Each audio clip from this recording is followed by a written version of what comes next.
name is Pedro Duffy. I'm the managing director here at Sacred Fools, and so since we're so happy you got to come to our house for this meeting, and I just wanted to say hi before the awesome Fringe producers come up and shower you with lots of information. I don't really have any information other than saying hi. Many of you know this, as a company, we've been in this building now since the end of December. And so if it doesn't kill us, it's going to make us all wonderful people at the end. So we're very honored to be here and to be continuing Fringe. And we have a bunch of shows that we're hosting for Fringe here as well. And so some of you in this room are those shows. So I'm glad to have you back here. If you want to see our programming, we have a few things before we stop for all Fringe all the time. In here we have our late night show, which we're in our playoffs, where the best pieces are going up against each other. It's a show called Serial Killers. We're in our 11th season, and it's a late night comedy show. And so it's this coming Saturday and then the next Saturday. And so that's a lot of fun if you want to see sort of in our wheelhouse what we do a lot here at Sacred Fools. And then we have a show in our black box, which was the old Elephant Theater. So if you haven't been in there, we remodeled that, so it's a true black box now. And we have a show called A Gulag Mouse that's in there through the end of May. There's 3 more weekends, I think, before it stops for Fringe. So come check out our stuff if you want.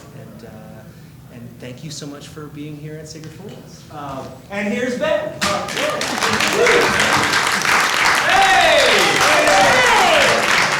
We made it to number 3. Now, who was here for all 3 town halls? Wow, guaranteed sold-out runs. Congratulations. Well done. God's ears. Exactly. Thanks to Pedrick and the whole Sacred Fools crew. Isn't this space gorgeous? Oh my God. You should see the other space. I got other shows running right now. I encourage you to look at all the Sacred Fools manifest, figure out what to see, because they put on some of the best theater in town. So we're really honored to be here. We're really honored to be working with Sacred Fools this year. For the Fringe, it's just such a win-win situation. For win-win-win. We win, they win, the world wins. So it's a win-win. It's your classic win-win-win. So let us move forward with the town hall. Okay, what are we talking about tonight? Tonight we're talking about ticketing. That thing that apparently is open. Welcome, have a seat wherever you like. That thing that just opened yesterday. Yes, time's starting to move a little slow. On May 1st, we're going to talk about networking, how to do it, what works, what doesn't work so well. We're going to talk a little bit about promotion. For those of you that were here for Town Hall number 2 or workshop number 2, you certainly got your fill of promotion. If you want to learn more about how to market and you weren't there for the second Town Hall or the second workshop, I'd suggest checking out our Fringe TV YouTube channel at youtube.com/Hollywood Fringe. And look at the workshops and town hall section, and you will get all the information there. That's highly encouraged. And also, and I'm only going to say this once this time, hollywoodfringe.org/participants is where your participant packet is. Tons of information there. I say if you don't get anything, read that. That didn't make a lot of sense, if you get the idea. And we're going to talk about community involvement, which is really what a big part of the Fringe is about. It's about community, building community, leveraging community, all that sort of great stuff. Over here, this is something new. We have a camera. I say it's new because it's sort of got this angle thing. I'm not sure this is my good side, so hopefully it all works out. So everyone say sort of a diagonal hello to everyone at home. Hello! I normally say you're all being filmed, but this time it's just me. So exciting. We're also live tweeting this. Thank you, Brittany, right there. Hashtag HFF16. A hashtag to burn into your brain. Hashtag HFF16. When you're on Instagram, when you're on Twitter, which we suggest that you do. Hi, I am currently rehearsing my show. Hashtag HFF16. A lot of people search that during the Fringe to find out what's going on with their fellow Fringers. So please, when you tweet, I don't often tweet, but when I do, I use hashtag HFF16. So fantastic. After this, it wouldn't be Fringe if there wasn't. Is someone still outside? Manning, someone still out there? Yes. Okay, good. Thanks. Oh, wonderful. They're fantastic here. Good. Just making sure. Please have a seat. Take a load off. We wouldn't have an event without, alcohol at some stage of the game. So after this, right across the road, 3 clubs, very close, on the corner of Santa Monica and Vine, the northwest corner of Santa Monica and Vine. We're meeting after there. Where's this? There apparently are drinks there that we will be drinking, so I encourage you to go there as well. A couple really basic kindergarten type rules. Please don't talk while other people are talking. Please respect others. Feel free to text one another your witty commentary about me getting something wrong. Feel free to take notes on your phone. It will not hurt my feelings as you're staring at a laptop or a phone, whatever you want to do. And after this, there is a question and answer. And I'll say again, kindergarten rules. Please raise your hand, stand up, and proudly proclaim the name of your show, and that's how questions and answers work. I probably didn't need to say that last bit, but there you go. I'm going to talk about dates, which is what we do at the top of the town halls, and I'm also going to talk about, as we go through this, we're now entering into the world of the festival. So I'm going to give you a few intra-festival dates. Bless you. Absolutely. Tomorrow, yesterday, May 1st, that was when tickets went on sale. Hard to not mention that. Tomorrow is our next Twitter chat. We talked about this thing called Twitter. It's a great way to communicate with each other during the Fringe. At certain times, for example, tomorrow, May 3rd at 7 p.m., we have an hour where the Hollywood Fringe account asks some questions and we all pipe in with responses and talking and observations and etc. I'd encourage you to get on there. A good way to build friendships, a good way to reach out into your community. And it's the same thing, hashtag HFF16 after you say something and you will participate in the conversation. That's tomorrow. Now, office hours, this Wednesday. Anybody been to office hours yet? It's pretty fun. You get to drink and meet other Fringers. Hashtag drinking about Fringe. Doesn't need to be alcoholic. You can have a soda. You can have a Diet Coke if you want. It's up to you. That is on Wednesday at The Well. The Well is at 6255 Sunset Boulevard. I love this bar. The Well is a fun bar. It's very, very, very dark. If it's light outside, prepare to run into something when you walk in. It's that dark. But once you're in and your eyes adjust in about 5 minutes, I find it's really cool. They got a great jukebox. It's one thing that is uncommon these days. It's a great jukebox. That is Wednesday, May 4th, from 7 to 9 p.m., as they are every Wednesday up until the Fringe. 7 to 9 p.m. on Wednesdays, we're at a different bar. Check out your participant newsletter, check out our Twitter account, and it will guide you to where you should go for office hours. It's good fun. And I will actually be there this Wednesday, so we can drink and talk together.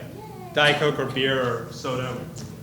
All right, workshop number 4, the ultimate workshop, how to tech your show. For those of you not so technically inclined, and for those of you technically inclined who've never done a Fringe show before, there are some, have a seat, there are some unique restraints, restrictions, opportunities, one might even say, while doing tech for a Fringe show. So, and it's led by 2 hysterical people, funnier than me even, Mr. Brandon and Mr. Corwin, and they will guide you through workshop number 4. That is Monday, May 9th, which I believe is 1 week from today. 8 p.m. at here, the Sacred Fools Theater. Then we go into May 11th. Some of you may or may not have seen, we have a new program this year. It's the Fringe Scholarships Program. I would guide you to our blog, hollywoodfringe.org/blog, to read an article on how the scholarship programs work. Basically, if you submit, there's a third-party, non-Fringe organization group, a lot of veterans, people around town who are big into theater, big into giving opportunities. They form the committee to determine who wins the scholarships. This year we have posted the necessities to be included for consideration. So give that a read. You've really got nothing to lose here. You've got everything to win. So check it out, hollywoodfringe.org/blog. And read all about scholarships. Those applications are due May 11th, so mark your calendars now. And then on Thursday, June 2nd, here in Hollywood, previews begin. And that's when the show is happening. The circus begins. It feels Does it feel? Who says it feels really, really close? Who thinks it feels very far away? Nobody's gutsy enough to say that. Fair enough. Okay. Who thinks it feels exactly 1 month away? Previews begin Thursday, June 2nd. If you have yet to book a preview, that doesn't mean you cannot. You can always book a preview. Now, it won't make the guide at this point. But that doesn't keep you from doing it, and you can have an invite-only sort of thing. If you want that opportunity, talk to your venue or any venue. Remember, you can't have multiple venues in the Fringe, and you can schedule a preview at this stage of the game. Technically, in the middle of the Fringe, you could schedule another performance. Technically, you could register in the middle of the Fringe, but you missed the guy. Opening night party is June 8th at the Dragonfly, which will at that point be Fringe Central. None of you have performances on this day, by design, so that you can come to the party and have a moment to reflect and have a great time. It is the biggest theater party of the year. It is a fantastic time. It is one of my favorite events during Fringe. That and, the last night, final night party are my two favorite things about the Fringe, the beginning and the end. So strongly encourage people to come there, bring your own cash, bring your family, have a good time. We get like between 600 and 800 people coming to this party every year. It's a blast. There's music, there's drinks, shocking. There's drinks, there's good times. So please come, wear your Christmas best. I don't know what that means. Okay. I don't know what comes out of my mouth sometimes. That is Wednesday, June 8th at the Dragonfly. And then something happens between June 9th and June 26th, known as the Hollywood Fringe Festival. I hope I got those dates right. All right. So you should come to that too.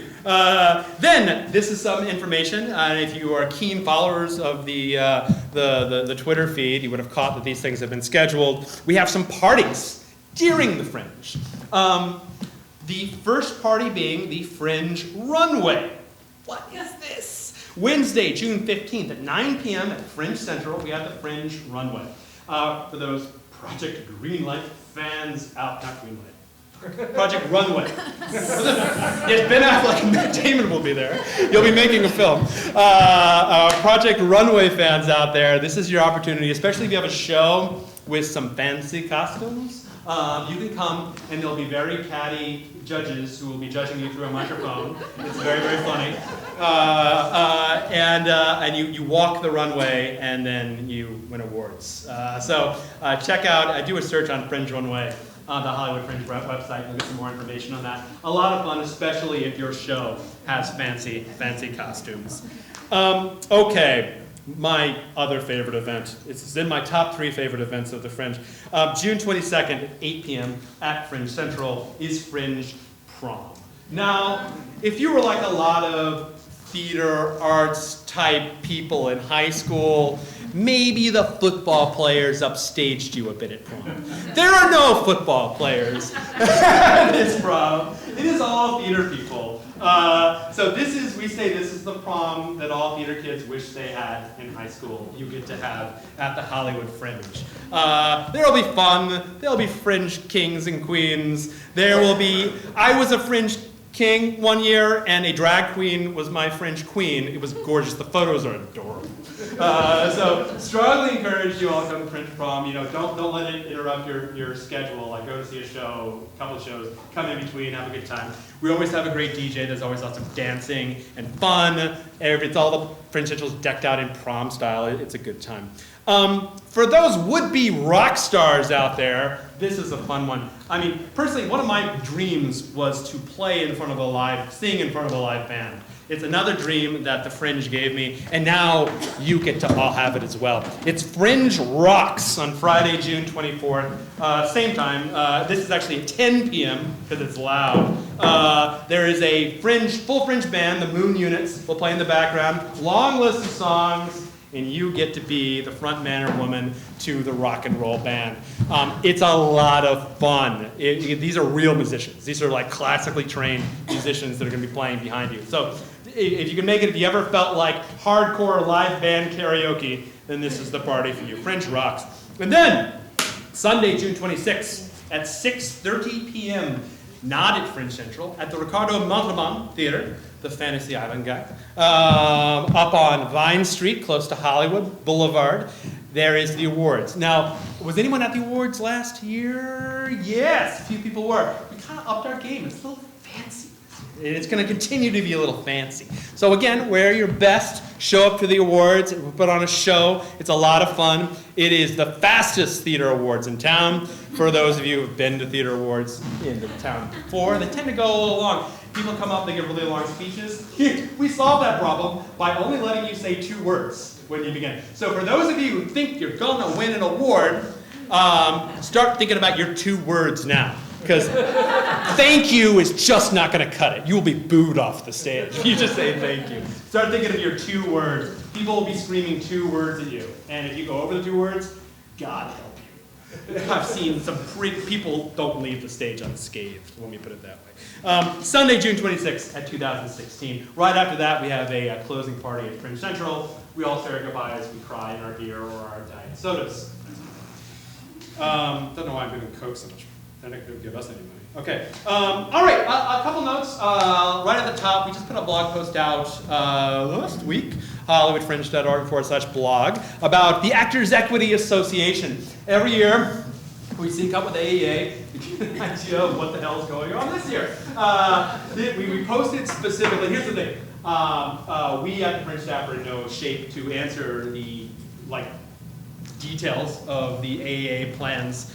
So we always send you to them, but we've done you a solid this year by putting some links into the contracts and plans that you can use now. Specifically, if you have equity members in your company, you have 3 options this year: the 99-seat agreement, the transitional 99-seat code, and the Los Angeles 50-seat showcase code. And I've actually read it. It's for 50 seats and under, not over, 50 seats and under. So you can go to our blog. There's links to all those codes. If you have any questions, don't ask us, because we'll just give you this email address. You want to email Allison at aharma, AHARMA, at actorsequity.org. Please, if you have equity members in your company, don't try to go under the radar. Strongly suggest working with equity on that. Better to do it now and be in front than do it have them shut you down. Trust me.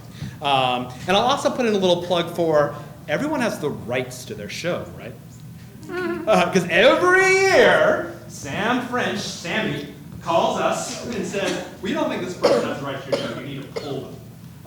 So yeah, make sure you have rights to the show that you're doing. I'll just throw that out there. You don't need to say if you don't.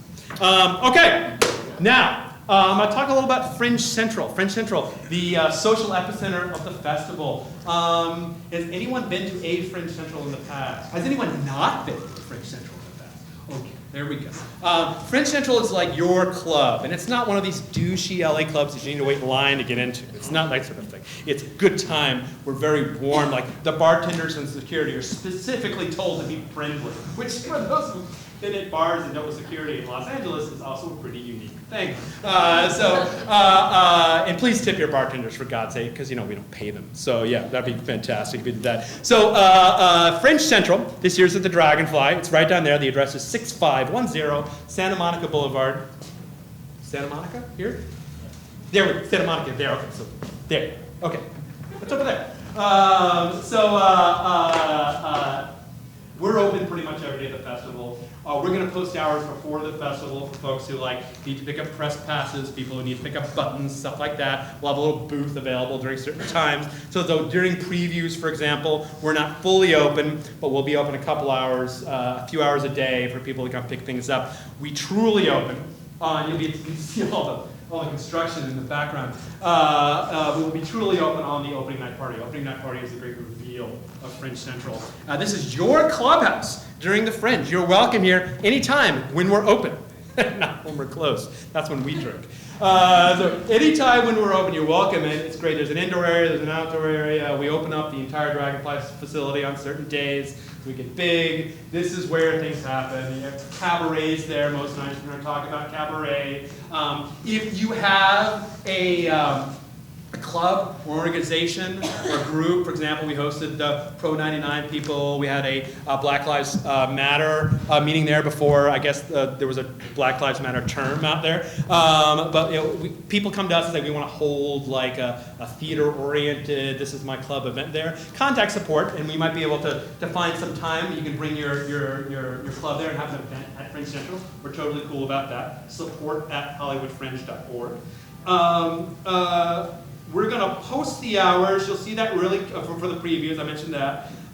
It's also the home of box office and concierge, which is like it's a concierge, a concierge. We're fancy. You come in, you ask questions. We'll help your patrons. We'll guide people to the sorts of shows that they want to see. One universal law about concierge is we don't recommend shows. You should all know that. The Fringe staff does not make recommendations because, again, everyone's the same font. We love all our children equally, whatever you want to say. It's not, Coachella, big font, small font, or same font, all font. We don't give recommendations. What we do is tell people how to find the shows that they like. What do you feel like, a comedy show, like in the next half hour? But that narrows it down a bit, stuff like that. And they'll help you. It's home of participant support. They will help your audience, the home of patron support, in-person patron support. They can sell tickets, they can sell t-shirts, but mostly they're there to welcome people and give advice. And that's what they do. There will also be, food trucks. Everyone loves food trucks. Various different food trucks. It's always a pain in the butt because we need to literally put bodies in a parking space for about 2 hours to make sure that the truck, every night's a crapshoot in whether we get the parking space at Fringe Central. We've resulted in putting fake tow signs like along the side of the wall so people don't park there. But in any case, we always miraculously seem to get a parking space for the Fringe truck, for the food truck, the Fringe food truck. So it's fantastic. Come eat. They're always good. It's one of the, I gained like 20 pounds. With French, it's not pretty. It's also the home of the Brian's Bar. You'll see a big picture of a rapscallion with no shirt on right above it. That's our friend Brian, who died just after the first festival, and he forever lives in the place that serves his favorite liquid. There's liquid with alcohol. And that is Brian's Bar. If you have your button, and by the way, does everyone have a button yet? We've got buttons outside. If you were the primary participant, we're going to talk a little bit about buttons, but I'll tell you right now, if you're the primary producer on your show, you get a button for free. If you are a secondary, tertiary, or a non-producer, they only cost $3. It's $5 for the general population at large. I'll talk about buttons later. I don't want to spoil the surprise. It's home of Fringe Cabaret, and we mentioned that, and I'll talk about Fringe Cabaret a bit as well. Okay, that's Fringe Central. Save your many questions, there will be time. Let's talk a little bit about buying and selling tickets. That's two sides of the transaction. Very good. First thing, stating the obvious. Ticketing is spelled, okay. 100% of the revenue goes to you. That is the first thing to understand.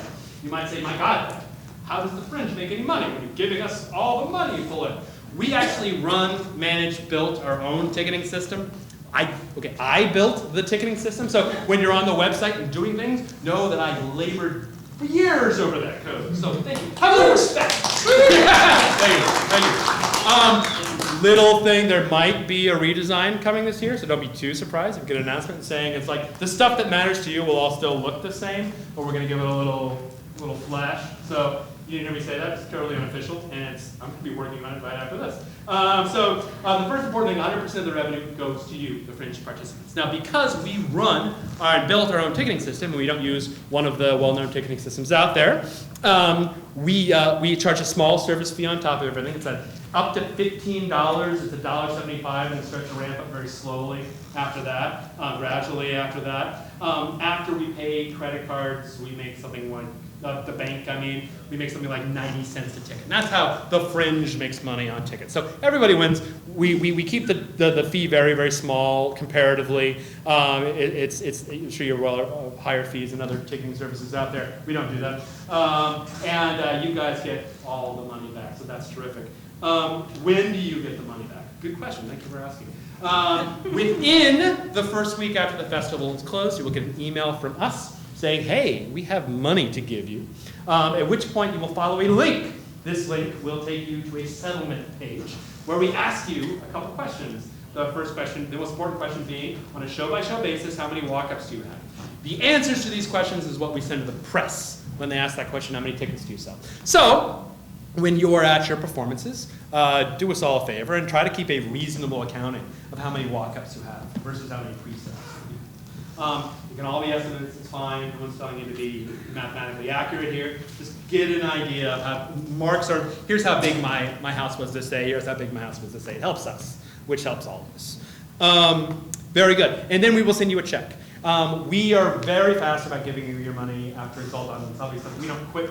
Say maybe we go to Jamaica and hang out for a while, come back 3 months later and give you your money. It doesn't work that way. We work immediately on the accounting, the vast accounting challenge of getting all the checks out. So we say within the first week after the Fringe, it's usually shorter than that.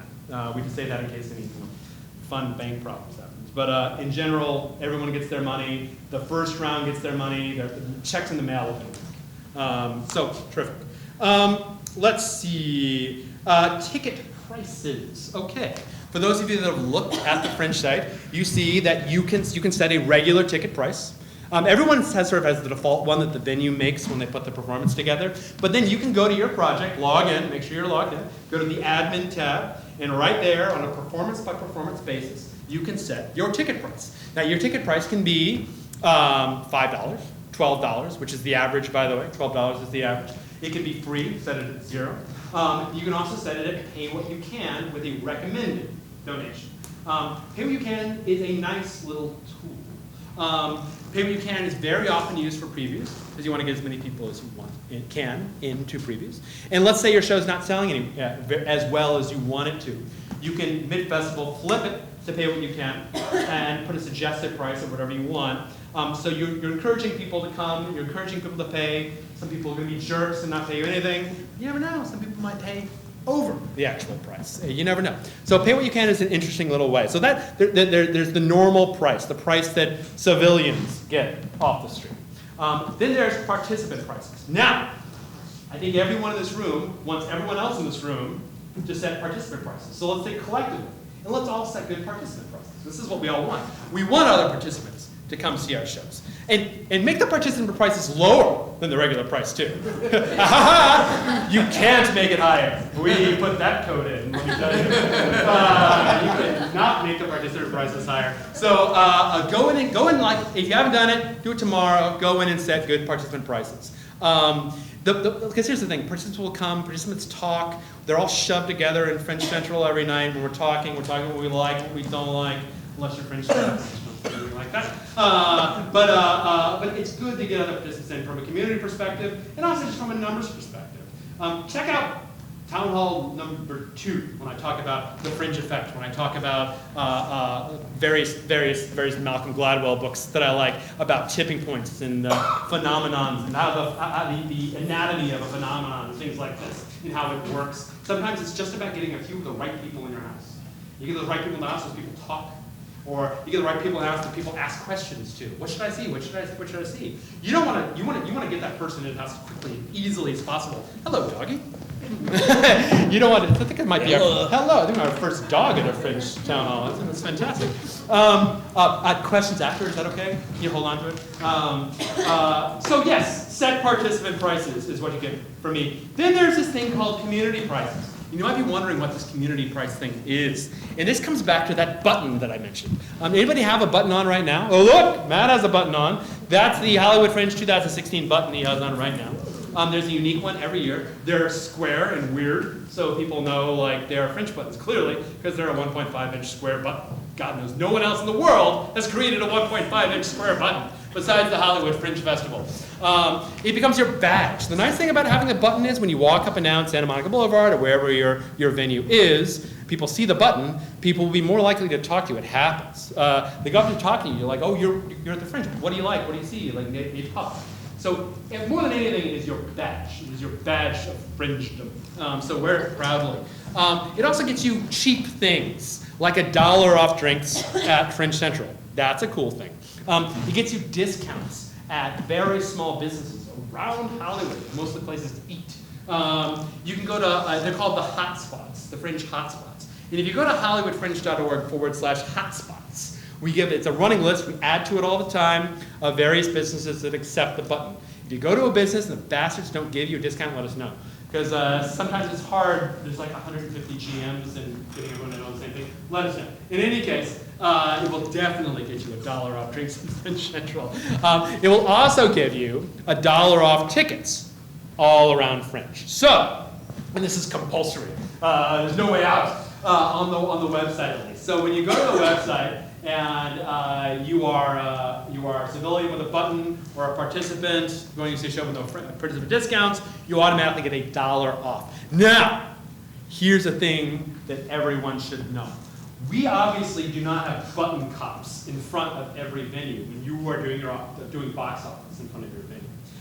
So, if you see someone coming in with a button, honor the $1 off thing, or you will reap the whirlwind on Twitter. Like so-and-so show not honoring button discounts, and everyone will get very angry and aloof. So at the door, make sure to honor the button discounts. It's $1 off. So if you haven't gotten your button yet, we got them out front. You can grab them. Make sure to have someone out there. If you're a primary producer, it's honor system, primary producer, you get them for free. Otherwise, you get that $3. Email us the support, and we can even register your account against the button as well. So that's how buttons work. So that is the community discount. So we talked about 3 types of ticket pricing: regular, civilian pricing; participant, that thing that everyone's going to go home today and set; and community, $1 off the button. With the exception of community, regular and participant can be changed at any time. Now, obviously, as I said last time, we don't have Harry Potter style guides yet, so we can't automatically blast a new price to the guide after it's been printed. So there obviously are some risks of changing the ticket price such that they won't match the guide. But if you make it lower, no one's going to complain. Okay, fair enough. We talked about discount codes. What are discount codes? A lot of you probably know what they are. Here's how specifically they're implemented in the world of the Fringe ticketing site. Let us say you went to Emerson, which I'm sure there are plenty of you out there that went to Emerson. There always are. And you want a specific, there was no woo, so maybe not. There was and you want a specific discount to track people coming in from Emerson. Let's say you want to make the price, your regular price is $12, but if you use the Emerson discount code, you get it for only $10, right? You can do that. The really nice thing about doing this is it's also good marketing tracking perspective. If you do a newsletter blast and say, use to your alumni organization and say, use discount code Emerson for cheaper tickets, then we give you a little graph to show you how many tickets you sold by using that discount code. So you can start to see the effectiveness of that ad campaign in action.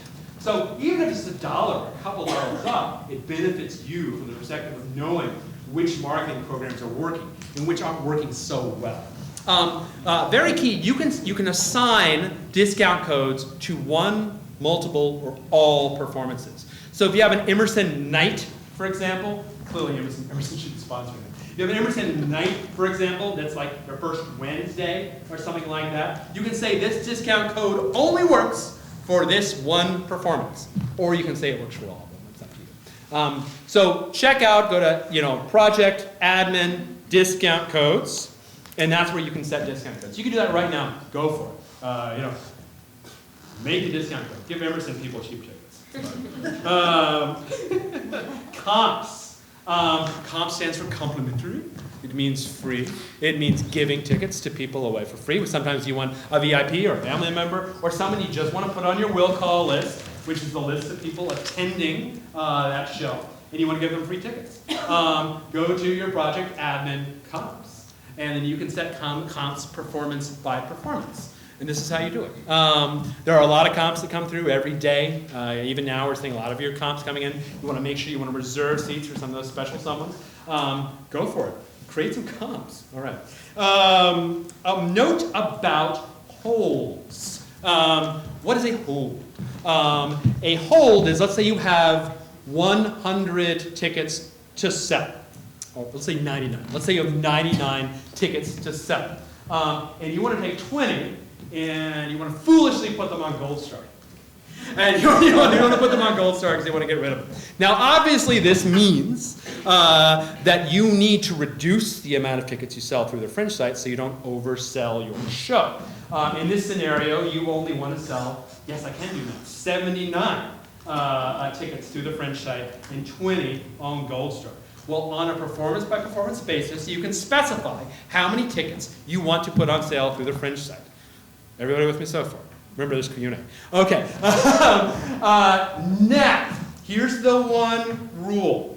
And sometimes I write this down to make it as clear as possible. So I'm going to say it a couple different ways, then people can ask me questions if they still don't understand. You must sell at least 50% of your total capacity through the Fringe site. This is to make the Fringe site, when we advertise it all over the place, make sure that people can indeed buy tickets to Fringe shows on the Hollywood Fringe site. So you must sell at least 50%. The good news is if you try to sell less, we tell you. It's like, no, you can't do that. So if you have 100 tickets available, you can sell 50 elsewhere per performance, right? Okay. And that's per performance. That's not like rolling it all up and the whole thing, it's per performance. Tuesday, 8 p.m. show. I have 100 seats to sell. You can hold up to 50 seats. So they're not sold at the Fringe site, so you can sell them elsewhere. That's a hold, that's how it works. You can also set it on your admin tab on your project when it says seats to sell or seats available. I don't have the exact terminology, but it's right there. How many seats do you want to sell? That is a hold, that's how it works, and those are the restrictions. If you don't sell all your tickets to the web, it's not like, all right, you're screwed now, you're not selling those tickets. They're all released to the house. So at X hours before your curtain, you can specify that, like how soon or late you want to actually stop online sales. Once that stops, they're all opened up the house. You can sell as many as you can at the house. You can fill it to whatever the fire marshal says is cool, basically. So the benefit here is, let's say I have a show at 7, and it is 4 p.m. I'm at home. I'm analog, so I want to print out my will call. I print out my will call. Now, after I print out that will call, I do not want to sell any more tickets, right? Because then Joe Schmo is going to show up at there and say, I'm Joe Schmo, I have tickets. And they're like, no, you don't. And that's a big problem. So when you're at home, when you're printing out your will call list, which is also available, project, admin, right there, will call list for performance. After you print it, or right before you print it, make sure that ticket sales are turned off on the website. Otherwise, you can have some awkward moments. That's how that works. Questions, write them down. I'll answer. Fear not. Okay, a few years ago, we did something really cool. In the interest, part of what we want to do with Fringe is not just like have everyone come and has a really successful June. Of course we want that. We want a successful July and August and September and all the other months as well. So we want to help you build your lists. Now, as any theater company tell you, that one of their most valuable assets is their list. God knows ours is valuable. If Coke or Emerson comes in here and wants to blast through our list, we'll charge them money to do that. And you too could do the same sort of deals as you grow as theatrical organizations. And the core of that is your list, because that's your reach, right? On the Patrons tab of your admin section of your project, there is a tab called Patrons. And that will allow you to download in CSV format, comma-separated format, which can be then opened up in Microsoft Excel or imported into Google Sheets or into MailChimp, which I suggest everyone use for their newsletter program. MailChimp.com, also not giving us money, but you can upload all of your contacts into your mailing list program. So that's great. If they don't opt out, there was a big conversation, should they opt in or opt out? And we felt it's best for participants that people need to opt out of giving you their contact information. So you'll have first name, last name, email to download. So you can start building your lists based on that. So at the end of Fringe, when you're ready to thank everyone who came and send them a newsletter, or tell them about your next endeavor, here's a little list for you of people who've already seen it and hopefully enjoyed your show. And that's on the Patrons tab. So fantastic and fun. I'll say this, be responsible with your lists. Don't sell them, please. You can do that. It's unethical and kind of illegal if the next group actually uses them. So be responsible with your lists. There's spam acts that actually you can get into a lot of trouble. It's not, I don't like to use so much, but people use them next. So be responsible with your lists when you get them. They're just for your use. Very good. And I talked about, oh great, super, we're good. All right. We talked about HollywoodFringe.org, your home for everything. You may or might not know this. You have shortened URLs as well.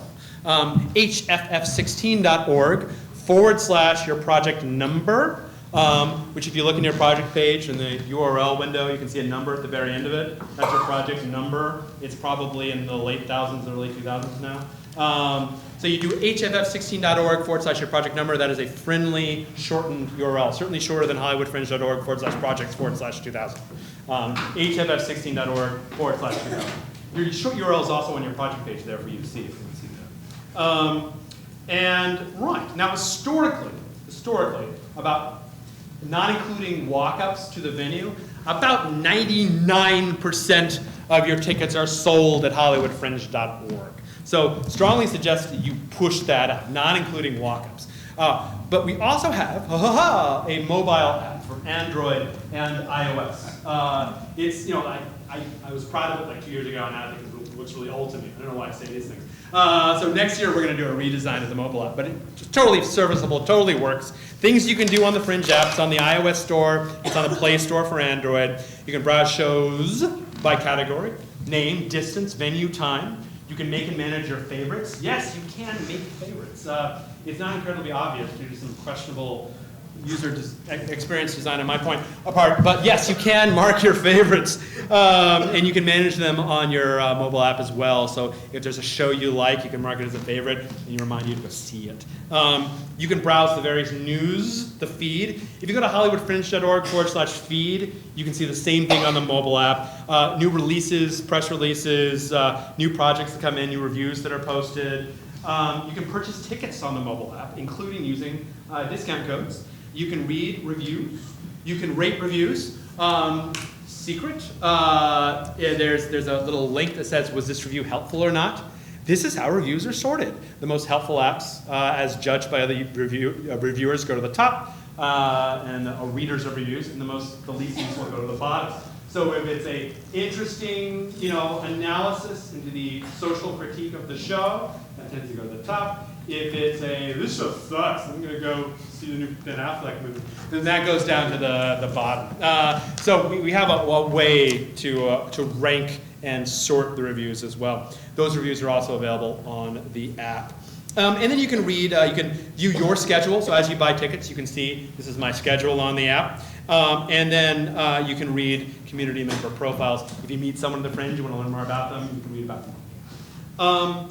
Terrific, and that is the Fringe app. Great. We're going to talk a little bit about promotion. We want to get to the end so we can do some Q&A. We talked about Fringe Central. Ultimately, in my experience, the building of audiences, the building of a community around a theater company or show or event, festival, whatever, starts at the retail level. It starts at the face-to-face level. It starts at meeting people and talking to people. And bringing people into your world with your elevator pitch. Everyone's an elevator pitch, right? Yes. You guys listen to what people say. Okay, everyone, elevator pitch at the same. No, don't do that. So it's about meeting people, and the reason that we have Fringe Central, and the reason we put so much resources and time and money into making Fringe Central a place where people like to hang out, is to give you a place to meet people and talk to people and have a good time and develop community. A lot of the 2011 shows came out of relationships built in 2010, and on and on and on. And it's really incredible. Hey, Con. Hey, Ben. This is our development director, Con Matu. No one ever applauds for him, so please don't. Do you know what an asshole this guy is? Guess where he was over the weekend. Where was I? He was in New York City seeing Hamilton. That's right. I know. Jealous. What a jerk. So yes, come to Fringe Central, engage with the community members, be nice, don't be a jerk. Everybody remembers that rule, the one uncompromisable rule of Fringe, do not be a jerk. Jerks lose, jerks get kicked out, and that's good for everyone, because now we're a jerk-free environment. So yeah, hang out at Fringe Central as much as you can, it's great. Let's talk about press. We talked a little bit about this in former town halls, and just reiterate. If you don't have at least one press release, create one. I'm not going to sit up here and tell you to make a press release, because there's like a million, literally millions and millions of press releases out there. Press releases are not something you want to be creative with. Press releases have a very specific way. When you blast out press releases in email, do not put them as an attachment. Do not create a pretty, beautiful PDF and attach it, put it inline, because the press is lazy. They don't want to open things. We give you a place on the website on a project-by-project basis to post your press releases. And all of these press releases that you post, are sent to the feed on the app and on the website at hollywoodfringe.org/feed.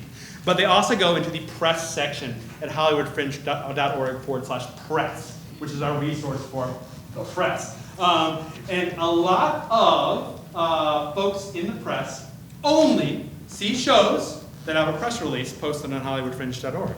So if you're interested in having the press see your show, you may not be, that's fine.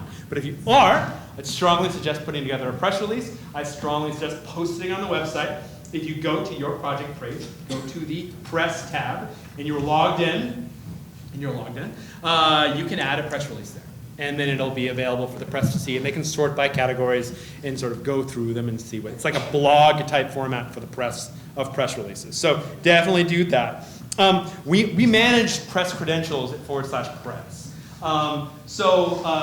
The bloggers and people who actually still write for things that are made with paper come to us. All three of them come to us, and they sign up, and we take a look at their materials to make sure that they're not full of BS, and that they actually are press, that they don't have one blog that has like one article they wrote in 2008 there, stuff like that, and we get them credentials. Now, let's talk a bit about how this works for you and why we get them credentials and how it happens. Like, first of all, they get a lanyard. So very simply, if you see someone showing up at your door of your venue with a lanyard that says press, you might want to give them a ticket. It's up to you. You don't need to. You'd be like, sorry, we're sold out. Sorry, we're not open to the press. Sorry, we don't want your kind here, that sort of stuff. You can say that to the press if you want to. Please get it on video. I shouldn't say these things. It's a good thing we're not being recorded. Okay.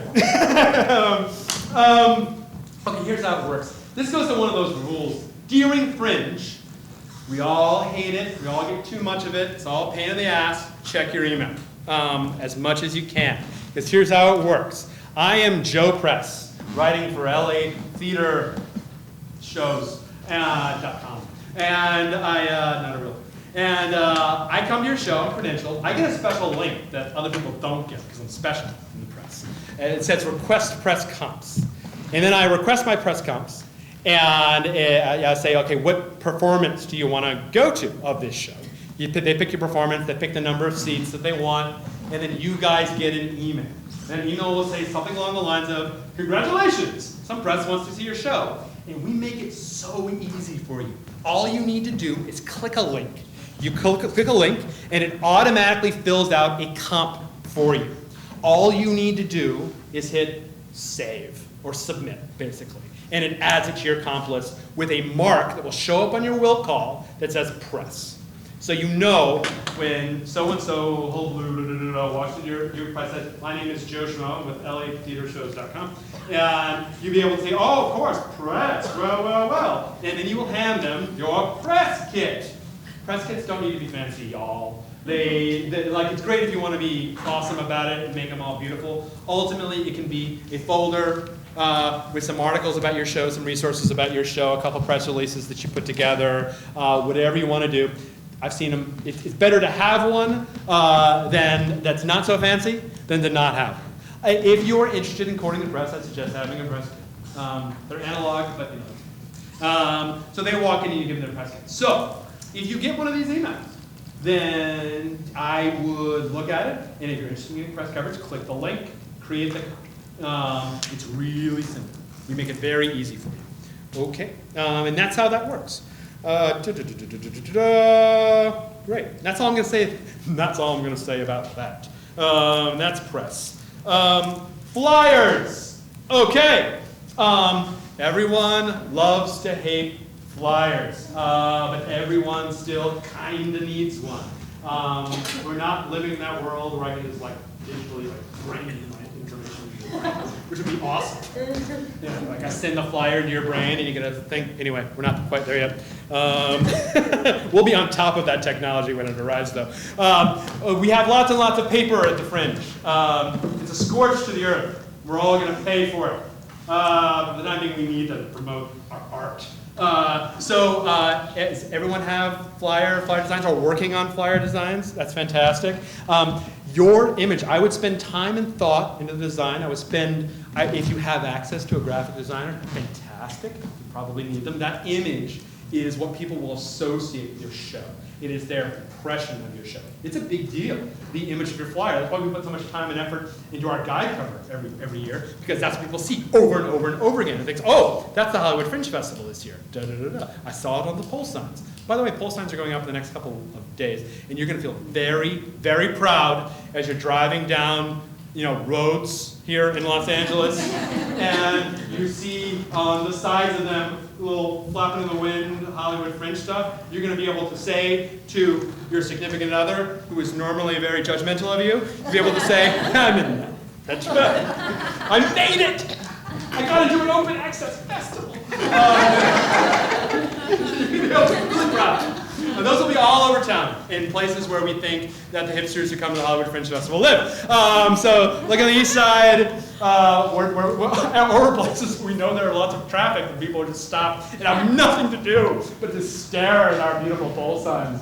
God damn, the Hollywood Fringe gets such good ones. That sort of thing. So, pole signs will be over the next couple days. I understand that the city's a little backed up, which is why they're not up, and they should have been up yesterday. Next couple days, though. Shit, what were we talking about? Flyers! How did we get there?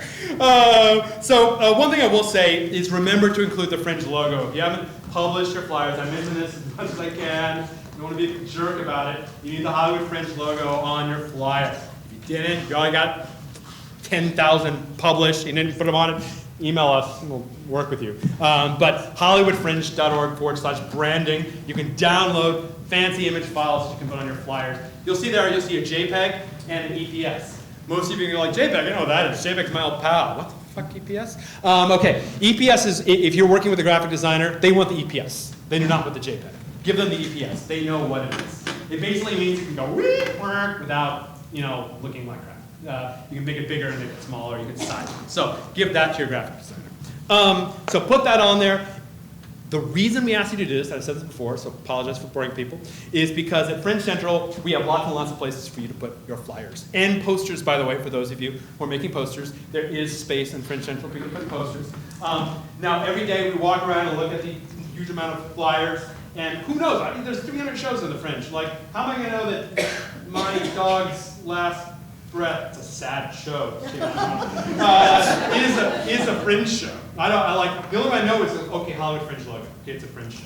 No, for those of us that need to go do that every day, that makes it a lot easier. If you don't, we put it in a special recycling area for those that we don't find. I've talked about this before. One of the things that drives me crazy, I'll go over a couple rules that I've said before, but I'll say them one more time. One thing that drives me crazy, one thing that's just like a punch in the face, is taking flyers and just putting them on top of other flyers. Because that's show disrespect. That's just disrespect. Because you're basically saying my show's more important than your show. I will file those flyers with impunity into the trash can. And there's all your wonderful, expensive flyers that goes away. So if you can't find space, it's okay. Just come ask a bartender or ask the concierge. We'll find a place for you. It's no problem. And that's around the world, by the way. It's not just Fringe Central. If you go to a venue and you ask them, may I put a flyer in your beautiful venue? And they say, of course. And you go and you put a flyer in their venue and you can't find space, ask someone to help you. Do not just put them over someone else's flyer. It's very important. It's about respect, y'all. And I'll say one little rule about flyers. If you're doing the traditional, like flyer, postcard size flyer, spring into the extra $10 and get two-sided, okay? Very important. I really don't like one-sided flyers. Get two-sided flyers. It's twice as much information you can put on the other end. And it's not that much more expensive, so please do that. Please do not take like your home printer and 8.5 by 11 sheets of paper and print flyers. Please. What happens is it gets a little hot in June, they start to curl around the edges, and now I've got ugly flyers all around Fringe. So 8.5 by like printer paper flyers, no good. Single-sided flyers, better, but still second page, second side, and you'll be great. Now a lot of people do creative flyers. We talked a little about this. Rewatch Town Hall 2, we talk about creative flyers. For example, if I did a show in a bar, beer coaster, perfect example, beer coaster flyers. Oh, here's a beer coaster flyer guy. Yeah, I know you, that sort of thing. So yeah, that's all I'm saying. If you want more information on flyers, check out the videos for workshop number 2, Town Hall number 2. We go into it, ad nauseum. Folks are just arriving. Feel free to have a seat. You don't need to stand on ceremony. Fantastic. All right, let's talk about reviews. Okay. Every year I say this, and every year you ignore me. So I'm just gonna say it again. When I'm talking to a wall, is that nobody wants to receive bad reviews. And no one says you should write awful, cutting reviews. Definitely not. Like, don't do that. But at the same time, it doesn't do anyone good if every Fringe show, every year, is full of, this is the best show I ever saw in my life, oh my God! It's so funny. It's not necessarily a bad problem to have. Maybe it's because we're in LA, it's an industry town where people have long memories. Maybe that's something to do with it. No one wants to give even a remotely constructive review. There's no way you guys like each other's shows that much. There's just no way. Every show. If you're going, I understand not writing a review because you don't want to alienate people, what have you. But if you are going to write a review, and actually this year, we're forcing you to do this. The review screen has changed a little this year. Write, what did you like? What did you not so crazy about? And overall, what do you think? I know we're going to get a lot of, what did you not like so much? It's going to be nothing, it was perfect. But we're sort of trying to get you into writing these like sandwich type reviews. Because the best reviews are the ones that are critical. Right? They're the ones that say, this really worked for me. This was fantastic. This, I didn't really understand where they were going with this. It was a little confusing to me. Overall, though, this was a good show. You should check it out. That's a good review, with real substance in there. Like, that's a good review. So, anyway, I said it. Now you're going to ignore me and just write good reviews. So, everyone, I'm just saying maybe don't, especially because we're forcing you to write critical stuff this year. So, okay, that's reviews. Right. Good. The thing about reviews, after it's done, you have a curtain speech, encourage folks to write a review. And you can make a little joke. If you liked us, write a review on the page. If you don't like us, hey, have a great evening. Stuff like that. You can be funny about it. But I would encourage you, if you do post-curtain speeches, encourage people to write reviews. We also do a tricky thing. If you buy your review through the Fringe site, when your show is like 10 minutes in, they will receive an email in their inbox saying, you are currently seeing this show. Consider writing a review. When we started doing that, the post-show reviews shot up like 300%. Just note that as you go see shows and as people come see your shows, if they bought it through the Fringe site, they'll receive an email asking them to review. And if a official certified press person reviews your show, it will say so. On the actual review. It'll say certified press review. If you bought a ticket to the show through the Fringe site, in other words, we know you bought a ticket and probably went to see it, then it will say certified review. It's like the Amazon thing. If you buy something on the site and go back and review it, they'll say certified reviewer because they know that you actually own this thing. We do the same thing. We know you actually probably saw that show. Now you're going back and review it. They'll say certified review. Certified reviews get weighted a little higher in the order because we know it's not just your mom in South Dakota writing a review on how wonderful you are. So, right. Okay, Fringe guides. We all put quite a lot of effort into our Fringe guide listings. We all check them 1,000 times. They're all perfect, grammatically perfect, spell check. We do not spell check or grammar check, so good luck to that. Grammar, those are all currently locked. The guide is in the last stages of compilation right now. It will be going out later this month. We'll distribute it all around the world. Footlights, our wonderful sponsor of the guide, also distributes that wherever Footlights goes. So if you go to a theater that uses Footlights until they run out, you'll actually see a Fringe guide there. Note about your Fringe guide, just know that each Fringe guide costs approximately $1. So when you pick up a Fringe guide, think, the Fringe spent $1 on this thing. Maybe I shouldn't put my drinks on it. But because of character. It's cool to pick one guide up in the beginning and that becomes your guide, you know? And then you write notes in it and all those sorts of things. So just treat it with respect. Know that, you know, trees died so you could have this guide. And then the Fringe paid $1 for each guide. So just know about that. Online ads for sale, clearly you're using them. There's a lot up there right now. They're, compared to previous years, you get significantly more bang for your buck. We like triple the amount of impressions that you get with your online ad this year. So I'd encourage folks to get them. They're cheap, especially for participants. You can go to hollywoodfringe.org/market. They're still on sale. They're judged by number of impressions. Well, I'll tell you what an impression is. I say this every time, and you're all going to have a question. An impression, let's say you buy 5,000 impressions, right? That means that every time a human being with eyes, probably, sees that online ad on the website, that deducts an impression. You're making an impression on people. So if you buy 5,000 impressions, what you basically are guaranteeing is that as people are cruising along the site, 5,000 eyes will see it. And that's how it works. Feel free to ask your questions on that at the end. We get close to 1 million hits in June. A lot of people go to the Fringe site. I need to ramp the processors up, like during Fringe, because it's being slammed constantly. A lot of people go to the website. I guess that's all I wanted to say. Cabaret. Let's talk about Cabaret for a second. We've been doing Cabaret since year 2. Did we Cabaret year 1? No, it was year 2. We started doing Cabaret year 2 in 2011. It basically means that almost every night, there's a few off nights, there's a stage in Fringe Central. And if you have a show that is cabaret friendly, let me tell you what's not cabaret friendly, like Bent, not the most cabaret friendly show in the world, okay? But if you have a burlesque show or a musical, or if you do something that's comedy oriented, or if you want to do a rip off your show. Example, there was it Max and Elsa? Was that the name of the show last year? Max and Elsa was the name of the show last year. It was the Duchess from Sound of Music and Max, the festival promoter from Sound of Music. And it's like the inside story told by them. It was a great show. It was last year. I can talk about how great it was because it's last year. And they obviously didn't have much something they could do with cabaret. So they did a Sound of Music sing-along, which everyone loved. So that's an example of taking an aspect of your show and to promote it, transforming it into a cabaret-friendly format.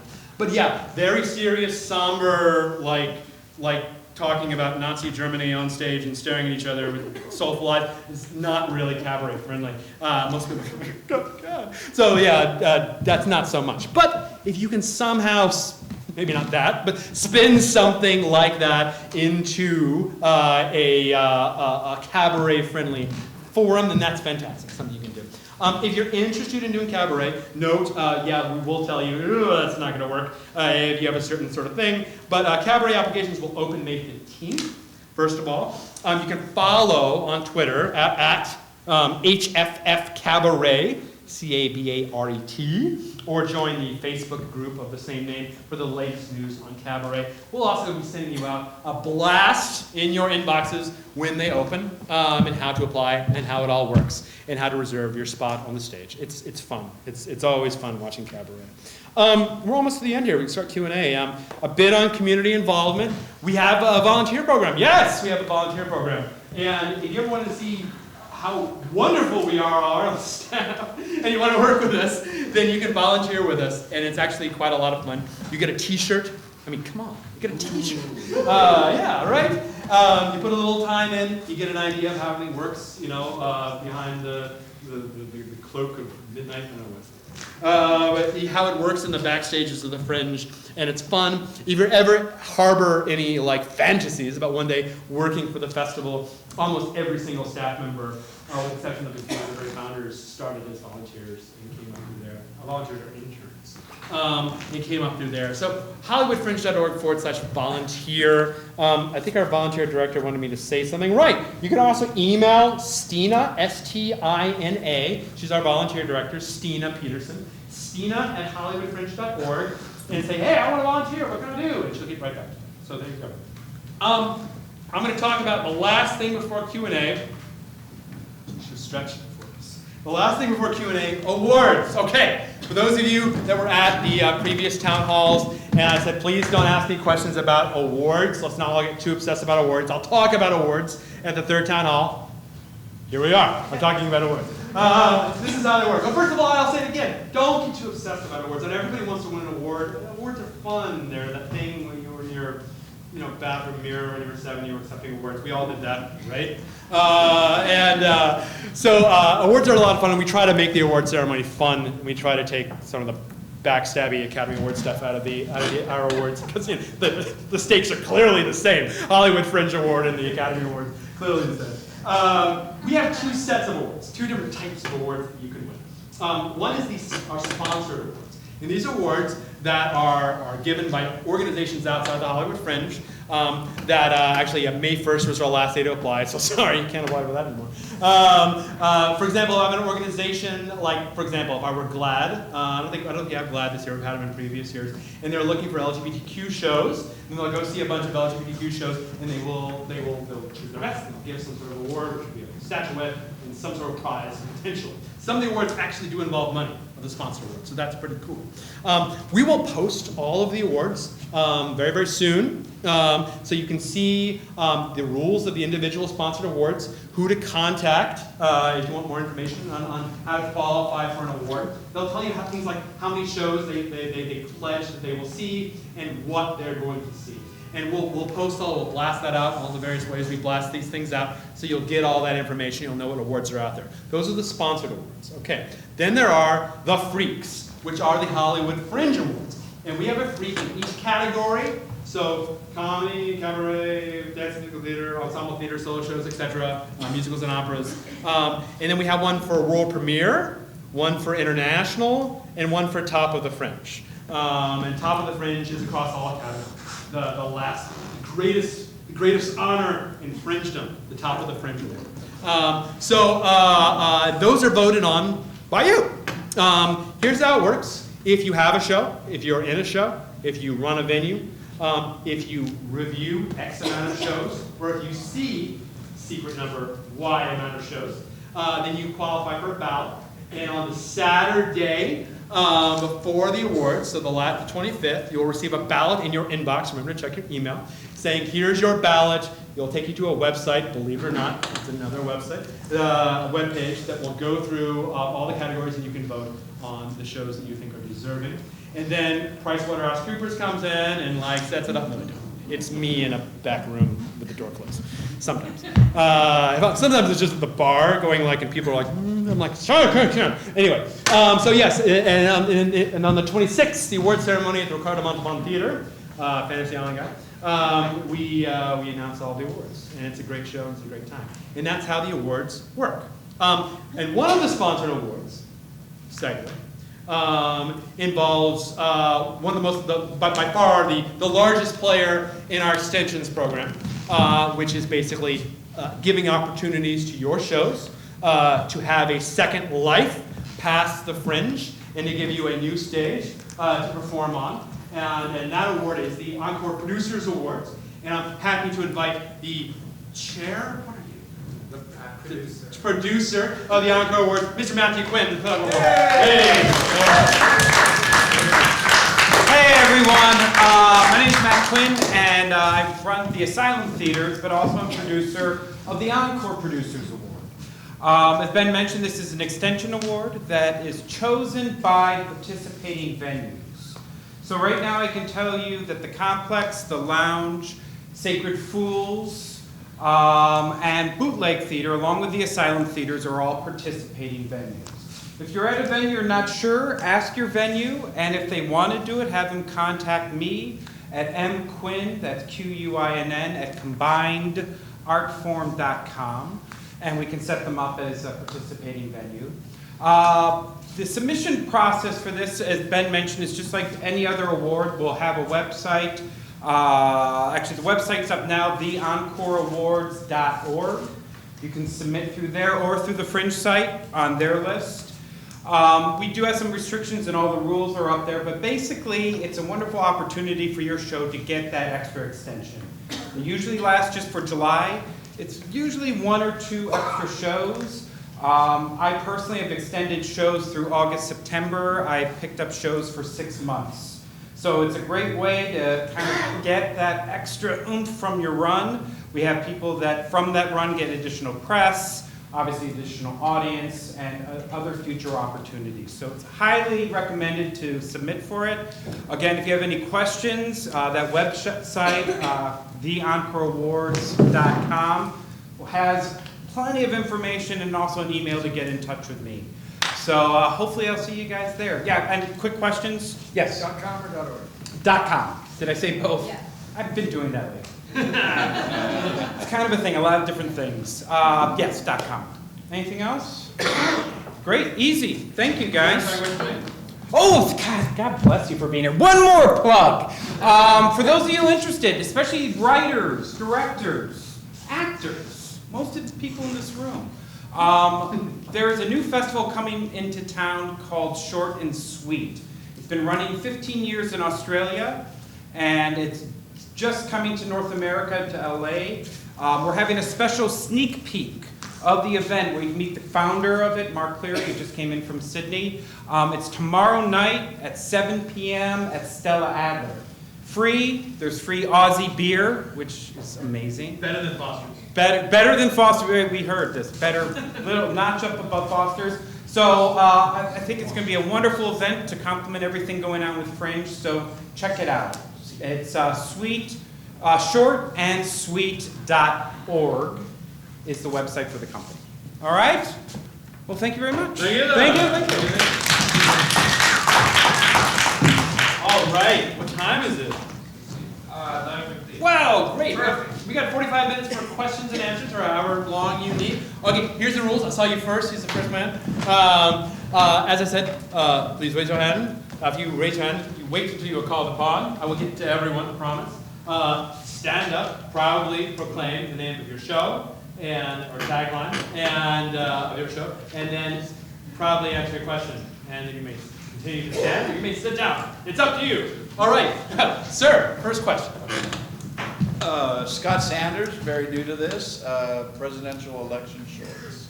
And I have a couple questions about the social media side.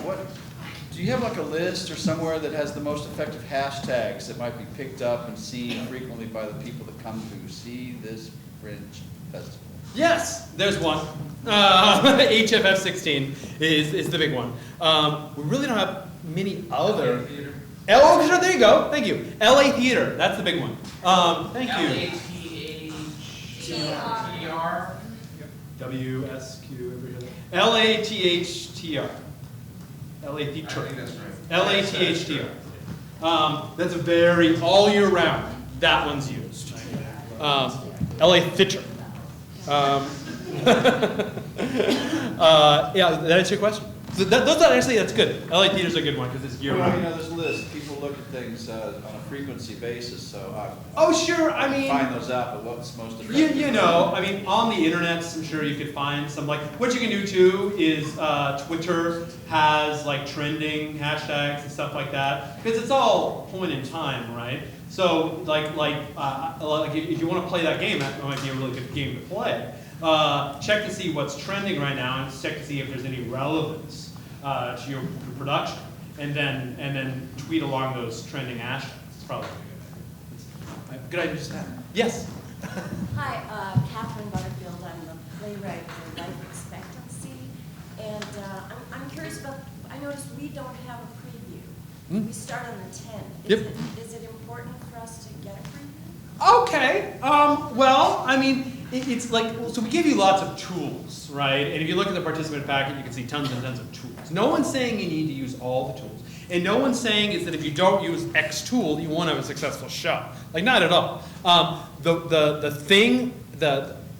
The concept of previews began for us in a world where there was still this thing called the print media, where they would print something every week. So we would have previews the week before, so all the press would go, and then they'd hit their deadlines for the next week where the big issues would come out. Obviously, that's not exactly the world we live in now. So what are previews for?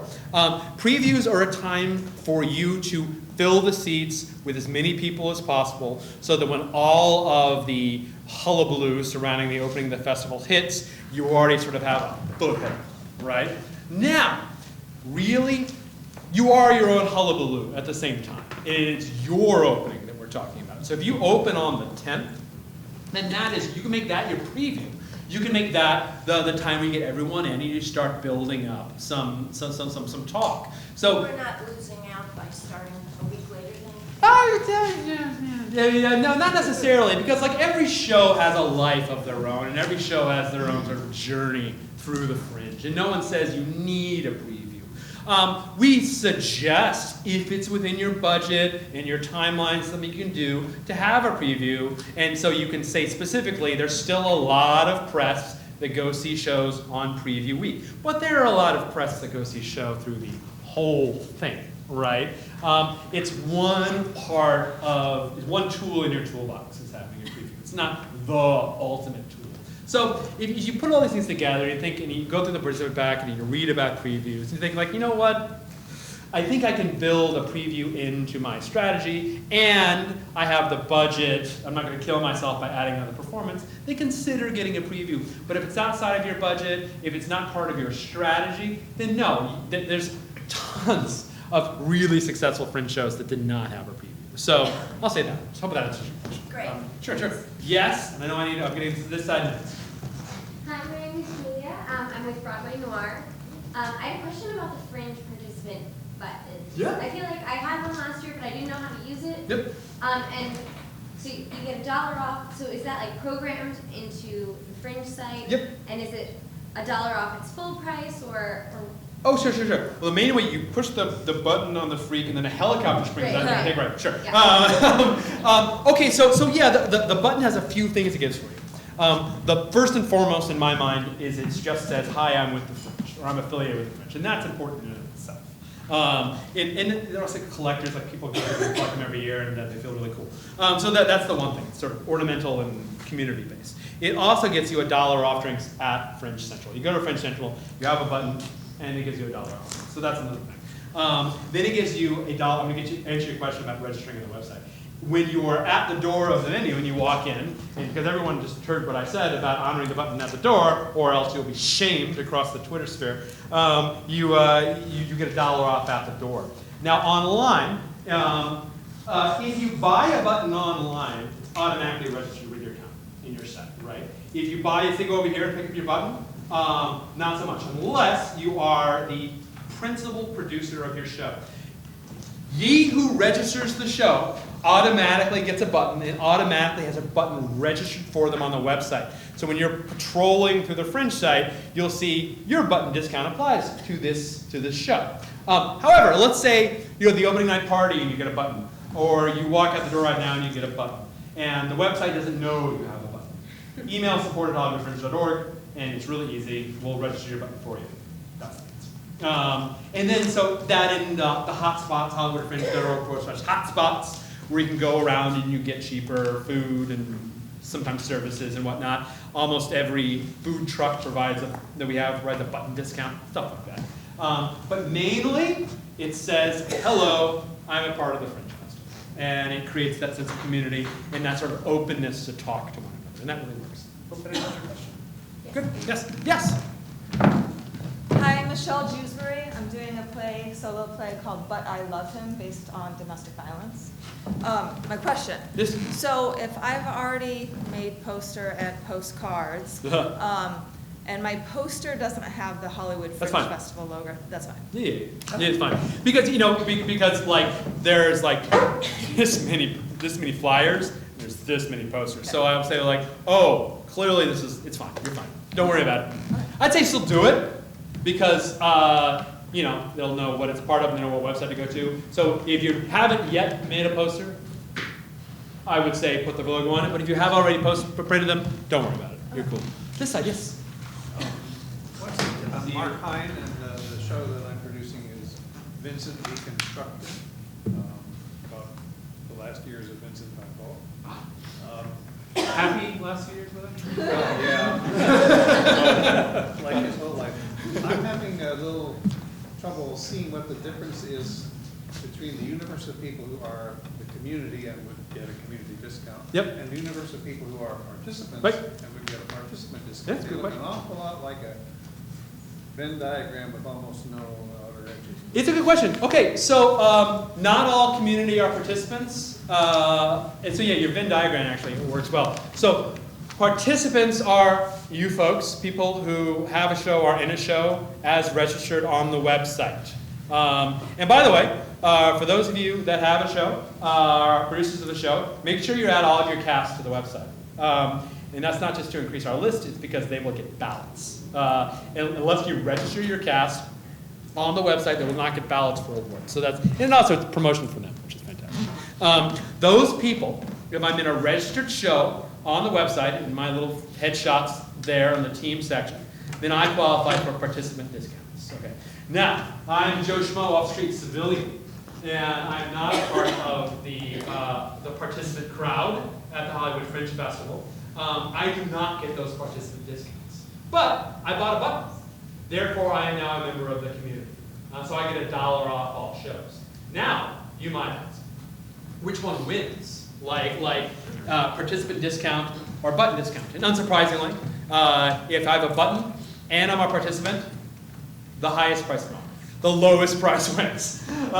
So if it's a $2, and the same thing with discount codes. In the competing discounting, this was really fun code to write, by the way, between discount code, participant, and button, the lowest price wins. You get the best deal if you have all three of those things. Does that make sense? Does that clear it up a little bit? Great, fantastic. Yes, sir, in the back. And then we'll get everybody. Hey, Daniel Mills, one of the 4 horsemen of the apocalypse. I have a question.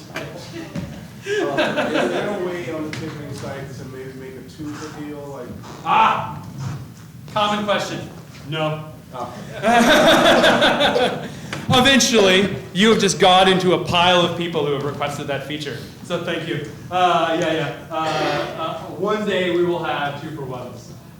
One day, another one is like when the shows want to like get together and like have that sort of thing. They want to like have like cross promotions. I've heard that request a lot too. No, unfortunately, doesn't. But thank you for asking the shortest, easiest to answer question so far.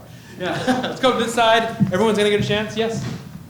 Hey, my name's Andrea Shell. I'm doing a show called Sexy Mouse.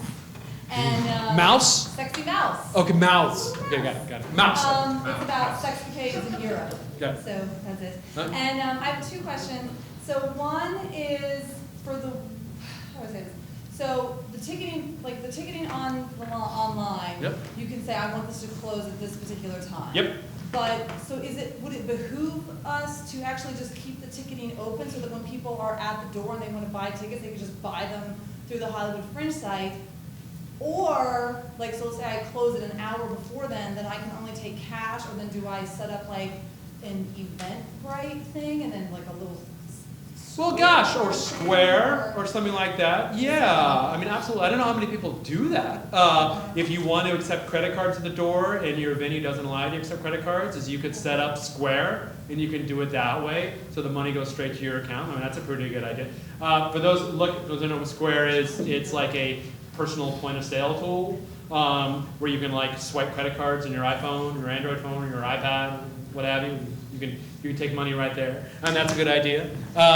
It is up to you. Fundamentally, people aren't going to come to your door. At least I've never heard of this. And you say, well, we don't accept credit cards, but you can go on your mobile phone and buy one right now with a credit card. Right. I guess people have done that in the past, but you can do that if you so choose. Most people shut it down between 1 and 4 hours before the performance. Just so that they can print out that will call. Oh yeah, that was my other question. Right. I know I can go to Kinko's, but like I don't even like have a printer at home like on a Saturday. Oh, well then So like, can we just do it online? Like, Yeah. do the whole will call thing online. Yeah, save a tree, or save part of a tree. Is you can your iPhone and people show up and you can have your will call right there, and you can be like, you're in, you're not, totally. So and yeah. Like a way to mark it off on the website, or not really? No. Okay, that's good. No, not so much. But you can like remember, ultimately. So yeah. A lot of people print it. There is a FedEx Kinko's. Is that what it is on Vine? Yes. Up towards Sunset on Vine, there's a FedEx Kinko's that you can print from. Yeah, absolutely. So yeah. Interesting thought. Interesting thought to use Square at the point of sale. By the way, it's a good thought. Any on this side before I go back to that side? Yes, sir. Dave Egan. The show is Mind to Mind. It's a mind reading show where a cartoon character reads the minds of people in the audience. Why isn't this been done on the Fringe yet? Okay. Is there a limit on the size of the poster to be posted at Dragon Club? You're looking for a loophole. I'll make a 17 foot by 19 foot poster. 24 by 36. 24 by 36 is the answer. Yeah, there we go. But it's interesting. Yeah, if you're looking for a loophole. You said we get the posters up. You did not say how big. Good question. Thank you. Anybody on this side? Yes, no. And I see you. I see you. Hi, everybody. My name is Alex Tortora. This is my first Fringe, and Yay. thank you. Today was actually the first day of the Fear sit-in, so I was kind of like, oh my god, this is happening. Because I'm wearing all the hats for my production. I'm doing a show called can't even say what's coming in my mouth. Maladaptation. It's playing at the McCadden. I'm going to have posters, postcards, all this stuff. Apparently, I guess I'm doing really bad on like the, advertising front. So if you guys would please come and see it, that'd be awesome. That would be so cool. It's only like 45 minutes, straight up drama, a little comedy in it. But it goes into, I want to make it free, but I think I have a couple questions too. Sure. Pay what you can. Yep. I want it to still be free, Yep. but I was also just thinking I wanted to donate to a charity. Oh? So, is there a way that you could put on the pay what you can, like disclaimer being like, it's free, but if you want to donate, this is what the money is going to? Yeah, I would put that in your description though. Well, like in your actual description, like all proceeds go to so and this, so. that, and that. Yeah, I put it there. Having a basket, of course, Yeah. if a walk-up. Second is reviewers. So that's all done by ourselves. So the press release, that's it? Or is there a way or a place where we have a list where we can pinpoint people to be like, hey, come see my show? So you're saying, how do you reach out to press? I guess more than just a press release being like, come see my show, but like. Sure. So first I'd say, if you didn't see them, check out Town Hall 2 and Workshop 2 on youtube.com/Hollywood Fringe. Talk a lot about a press there. There's an article on our site. If you go to hollywoodfringe.org/learn, there's an article called All About the Press. I think it's what it is. Press awareness. It's called Press Awareness.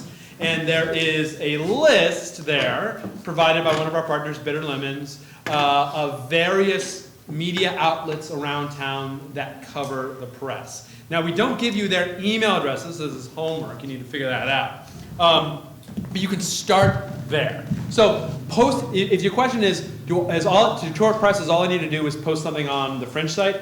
No. Not so much. Is that you also want to put together a press list. Finding emails around town, going to the various periodicals, blogs that are there, add them all together, and send out inline a press release to them. You can follow up with a pleasant invitation, less formal invitation, if you so choose. You can obviously do that as well. And so there's a courting, there's a seduction, but there is such a thing, just like the seduction, is going a little too far. Don't email them, hey, why have you come to our show there? What's wrong? Don't do that. But inviting them friendly, maybe once an invitation, and maybe at the bottom putting a press release, putting out a press release and following up with a personal invitation. These are perfectly acceptable things to do. But at the very least, I'm saying at the very least, put a press release on the website. But that is the beginning of your journey of courting the press. But it's basically, but there's no list, I guess, of being like, these are periodicals. That's that article. If you go to hollywoodfringe.org/learn, look up at press awareness. We give you some periodicals around town that generally cover theater. Perfect. There, you're welcome. Excellent. And hope to see you all at my show. Yes. Also, the Fringe is a 501c3. Yes, it's true. Yeah, it is. Oh, right. Over this side. Anyone? Yes. Well, probably in the article. Liza Fernandez, Charlotte Shorts at the Actors Company. Can we pitch the press for articles? Yeah. You mean like by like pitching them, like emailing them and saying, hey, here's an idea. Yeah, sure. Okay. You know, they're humans, most of them, and you can. I didn't know if they like the Fringe, like it's like a like the Fringe is handling all the press, or we can handle. Okay. So very important. One of the reasons we're so successful is because we do a lot of marketing, sure, and we spend tens of thousands of dollars every year on marketing. But like ultimately, it's this thing called the Fringe effect. It's your audience, your audience, your audience, your audience, all coming to the same big thing. And then they pick up a guide and they're like, holy crap, there's other shows. There's 299 other shows. And I'm going to see some of them as well. And now we're feeding each other's audiences. And that's how it works. So yes, we do like a lot of press. But ultimately, it's your marketing, your marketing, your marketing, and your marketing that really make it successful, which makes it a really interesting model of community, sort of crowdsourced marketing, right? So yeah, do your marketing, because you're doing marketing is not just helping you, it's helping everyone. Right. So that's what's so fantastic. So yeah, thank you. Yes, I know I keep seeing you and I apologize.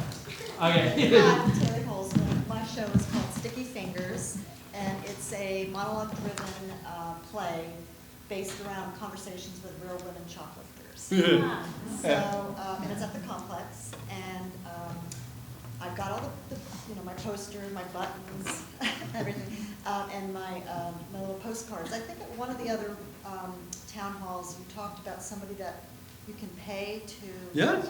Where besides that person, and obviously putting out postcards in various venues on Theater Row. Yep. Are there any like secret spots or places to put them, or? It's funny you should say secret spots, because I've often asked Larry, our guy, where he drops them. Larry is the. Yeah, Larry Bloom, where he drops them. He refuses to tell me, because like these guys who do distribution, it's like a trade secret where they drop their stuff, because they know the most effective place to drop them. It really comes down to what is the nature of your show and what niches you can find that where you know you will be able to find people who want to see your show. For example, if I were doing, really obvious example, if I were doing a superhero show, I would go to comic book stores and I would drop it at comic book stores. That's a real example. If I were doing a show about smoking weed, I would go to head shops and stuff like that, and I would drop it there, or something that would hit to that wacky audience. You got to define who your audience is, and what I do when I used to do this stuff is I would actually give them names. I was like, Sue is 34 years old. She is a pillhead. She loves to eat sausage, stuff like that. Like actually write little bios about them. She likes to shop at XYZ. She does that. And I would write these personas. And then I would figure out, where does Sue go? Oh, Sue likes to go to Ralph's. So, and then I would say, and that would help me define my marketing, how to get to Sue and Rich and Ronald and Jerome. My thing is about shopping in stores, but if you but going to, you can't really like postcards in Macy's. The courthouse. There you go. There you go to courthouse. Jail bonds. Exactly. You think like, it goes beyond that though. It's about women specifically. Is it about women in their 30s or their 40s or their 20s? And you think of like, where do these people shop? Where do they go? Where do they socialize? And you start there. It's not just about subject matter. It's about knowing who would appreciate your show because they would somehow identify. Right, so take it all the way out. Really blow out those personas and like give them images in your head, and it'll help you visualize where would be the best place to reach them. So there's no like go to this bookstore or go to this comic book store or something like that. It's all about where the people would be most interested in seeing your show, where they shop, where they live, where they hang out, where they socialize, where they drink, stuff like that. So yeah, and I'm gonna stay on this side because pass you over. So. Hi, I'm Vanessa Lua with American Men Dream. A solo show that I do with a teddy bear, and I do crazy things to him, so it's a huge teddy bear. So if you have a daughter, you will never have a teddy bear after you see my show. My daughter literally just got 30 teddy bears. You're gonna get rid of him. Oh yeah, that's fine. But my question is about when you said that in the website we have to have 50% of the tickets for sale and you can do whatever you want with the Yep. other 50. The thing is that I did a GoFundMe campaign and I want to give free tickets to all the people who give me money. Right. So I sent an email and say, hey, just pick your day. Yep. So now I am concerned that everybody decides to pick, I don't know. Now you can comp them. Like comping doesn't that come out. counts, like- Yeah, it doesn't count against. So you can comp them, and that just because you comp them, it doesn't mean it only shows you take off sale. Oh, okay. Yeah, so hope that helps. That's a common Yeah, question. yeah, it does. Very common question. On this side, anyone? No one on this side? Yes. Oh, too late. Too nice. Hi, I'm Kristen Boulay. I'm one of the creators and producers of Nilbog, an unauthorized musical parody of Troll 2. I have a really quick plug and then a question. This Saturday night, we're doing a big promo event for Nilbog. We're doing a live interactive reading of the movie at 3 clubs. So it's not our musical, it's a reading of the movie itself, the best worst movie, so do come check it out. It's a donation-only event just to get everyone excited about our awesome upcoming show. So please come join us at 3 Clubs Saturday night at 7 p.m. So just a quick question, just your opinion about graphics. We're knee-deep in our graphics this year. Do you suggest bigger or smaller when it comes to print materials, where using the Time Art graphics last year as having inspiration, and they have these big old postcards. Do you think, like, in your experience looking at what you dished through at Fringe Central, bigger or Well, that's a good question. Is bigger ultimately better? I mean, that is always. It is always better. Thicker It is always better. There's no question. It depends. Obviously, they're more expensive. I would say it's like it's the downside with larger cards, in my experience, is that I can't easily put them in my pocket. Without pulling, because a lot of people just stick them in their pocket, or stick it in their guide, or something like that. So there's a downside. The larger than obviously you're making a larger impression on people. It's a bigger card, right? So you're sort of weighing portability versus expense. So it's just really what you want to do. Yeah, if you have a gorgeous graphic and you want to put that graphic, you spend a lot of money and time, or both, like making that graphic and making a bigger postcard, go for it. That's fantastic. Still make one second. So like I would say that's totally fine. I mean, yeah, more expensive, but like if you have a gorgeous thing you want to get out there, then that's a perfectly good thing. I don't know. Does anybody have any other advice? Bigger, smaller? Any thoughts? Racks. What? Racks. Racks. The racks at theaters and. Oh, right. Restaurants is more. Sometimes they're small. That's a very good point. It's not so much a problem at Fringe Central. But he's absolutely right. And sometimes they won't fit on the racks. So yeah, unless there's a top. That's something to consider as well. Thank you. Let's come over to this side. Yes. As far as programs, you said that the footlights. That's the it's like a guide for the Fringe. All the info, all the sleeves. Do you know Play? Okay, so there's a couple of things. I'll tell the difference between the two. Do you know, like New York, you're on Broadway, you get Playbill? Yeah. Right. Footlights is the Los Angeles equivalent of Playbill. So if you go to a theater, big theater, normally like a middle or large size theater, they'll have in some larger 99s. They'll have footlights there with them, right? Now, Footlights is also the sponsor of our guide, and they produce them for us. But the Fringe Guide is not a Footlights. It's produced through our Fringe Guide sponsor, Footlights. But you can go to Footlights, and they actually, if you go to hollywoodfringe.org/participants, Footlights has deals for you to make a Footlights for your show. So if you want fancy programs, then there is a deal given through Footlights to produce fancy programs for you. And they have different tiers of service that they can give you. So yes, we say the Fringe Guide is like the Fringe Bible. It has all of the shows in it. It has all of your beautiful print ads. Really nice looking set of ads this year, by the way. You have all your print ads in them. That's where people go and they find the shows. It's like the analog equivalent of the website, basically. Footlights is an organization that will create programs for you. So it's a preference whether you wanted to do your own program or go through Footlights and have Footlight program at your Right, exactly. I mean, like if you have the wherewithal to create a beautiful glossy program, then go for it. But as a lot of us don't have printing presses at home, then they go to a professional, and Footlights has special deals for you that they can use. They have like a default shell that they can put on the outside that has like the Fringe freaks on it, and then they'll put your cast and crew in the inside, synopsis, etc. Great, you're welcome. This side, anybody? Well, you were up first. Hi, my name is Cindy D'Andrea, and I am doing a show called An Unlikely Threesome with my partner here, Naomi, and another woman. So we're each doing 20 minutes of our shows. And they're all solo shows, they're all original. And my question was, what was the thing that you were saying about getting copyrighted, getting your material covered? Because if it's original, do you have to do that? No. If your show's managed like by Samuel French or Dramas or something like that, then yeah, you need to go through them and you need to pay royalties. But if you manage, you're fine. You're good. You should get in Samuel.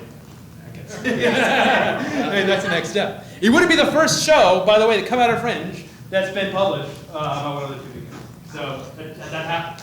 I'm gonna go over to this side. I'm gonna come back. Yes, sir. My name is Blake Lewis. I'm a writer director of Adam and Eve, which is no relation with Adam and Eve and Steve from last year. I've already been asked that. I was wondering about the pay what you can. Does it cause any problems if you switch from, say your set ticket price to pay what you can in the middle of ticket sales? No. So I was wondering if audience members, if they see like, you changed, I could get in for $5 now. Well, okay. I mean, it's always possible that people who paid full price and then you change it to pay what you can might have some sort of problem if they actually pay attention to these sorts of things. Yeah, I guess. But like, let's just say in a world where you don't have people tracking the ticket price of any given show at any given time, which I think is our world, you're probably fine. So it's like, if you want to make a lot of, we've had a lot of shows that have not listened to me and made their show prices like $20 or something like that, and they went in the guide as $20, and then they realized, lo and behold, they're not selling a lot of tickets, that lower their price halfway through, and it's fine. It's a strategy to get people, if you feel like you're not selling as many tickets, you're not getting enough butts and seats, lowering your price or simply making it pay what you can is a good strategy to get more people. And so, as I said, during the old Fringe, you can change, manage just your ticket prices, and it's totally fine. And you never get people asking for like refunds or anything if they pay for the full ticket price? I mean, I will say never. Yeah, I will say never. It can happen. You can also make a discount code that is pay what you can. Okay. So you can do a lot. You can always, if you're worried about it, just always leave your price at the price you got in the guide, and then just make discount codes that you selectively distribute. That could be a discount code you distribute to everyone. Yep. But no one will be mad. The discount code could be WYC. The tracker. So okay. Yes, sir. Yes. My name is Don Lewis, and I wrote and produced New York in Chains, a musical, first time. And also, if you're interested, I have a social media company called My Journey, and it allows you to build tours. So you could use it for free to build your own program. So it could be on people's smartphones. You could have information about your cast, about your program, what's going on, and it's all for free. You can have video, pictures, stories. So if you're interested, hook up. No question? That's my question. Okay, but good question. Questions usually end with a question. Thank you, sir. Thank you, sir. This side. Where your voice goes up. Where your voice goes up a little bit. Yes. I have a question about the online ads. So like you say you buy like 5,000 impressions. An impression is every time it loads on the webpage. Website. So what I went on is there's something that has to do with like how many times it's clicked. No. No, that has nothing. That is not a thing. Okay. We don't charge per click. Yeah, we count them. It'll tell you how many times. If you go to your ad on the site, it will tell you how many in your My Ads. It will tell you how many times someone clicked through. But yeah, it's all. Yeah, it's. Have to do with selling. It just means someone's followed the link that you're at. Thank you. if you go to a lot of sites that you want to advertise on like Facebook or something like that, they give you an option. Do you want to pay for cost per click or cost per impression? We just do impressions. At some point later, we might do clicks, but right now we do just And after impressions. it loads, those 5,000 times it's done. Done. And then you can reload. You get a helpful email from us, Right. letting you know that you can recharge your ads. That's about it. On this side, anybody? Yes. And then I see you. 7 minutes. Hi, my name is Autumn. I am acting and producing a show called Chemistry. It's a 2-person show. It's a dark comedy about 2 people with mental illness falling in love. My question is, when it comes to sending out press releases, does it matter like if you send them closer to when your show's about to start, or like kind of like now so they can plan? That's a good question. Any press savvy people want to give a shot? Yeah. Yeah, as a former editor of paper press. Yeah. Then ignore everything that I just said about the blog review. No more papers around, so but yeah, lead time is useful. There we go. So would you say that now is a good time? Now for June, yeah, that's. Now for June is useful. Did you have something to add? Yeah, I think so. Oh, so yeah, earlier the better. Most of these guys that I talk to in the press, they line up their schedule a little early, because this is the closest we get to shows. So getting to them early is good, because they're literally putting their schedule together. So I would agree. I'd say earlier the better. And now's a good time. Tickets are on sale. They can start booking their tickets, so now's a good time. Thank you. This side. Yes. I see you. Great. Hi, I'm Jason Carliak with Fairy Tales Against Humanity. We're half improvised, half scripted children's theater gone horribly wrong. Anyway, so 3 quick questions. One, the sponsored bar drink thing, has that happened yet, or? What was that? What's a sponsored? That's happening right now. You can still apply. Oh, okay. Because Yeah, I turned yeah. it in, I just hadn't heard it. Oh, okay. If you paid the $100, you're good. Great. Email Lois at hollywoodfringe.org, or check out, and I'll talk. Oh, yes, ask your question. And Oh, okay. Yeah. So that was the one. That Yes. was okay. Second, I'm currently workshopping this production at Second City. We have our last show in June, and then we start this run. Yep.